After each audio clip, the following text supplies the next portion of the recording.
how to change Safari tab settings. Hey everyone, welcome back to the channel. If you are new here, don't forget to hit the subscribe button and turn on the notification bell to not miss any updates.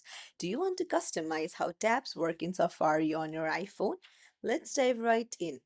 Open up your Safari and then you need to go to the left top and then tap on Safari. Head over to settings and there you can see tabs option there, so you can see open pages in tabs instead of windows. You can tap on the drop down and choose automatically, always, or never.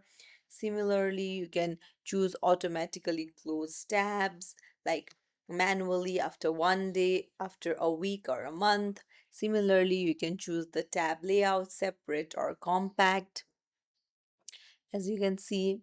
And then you can see show tab color, and then navigation methods and more. So if you found this tutorial helpful, don't forget to like the video and subscribe to our channel. Thank you for watching.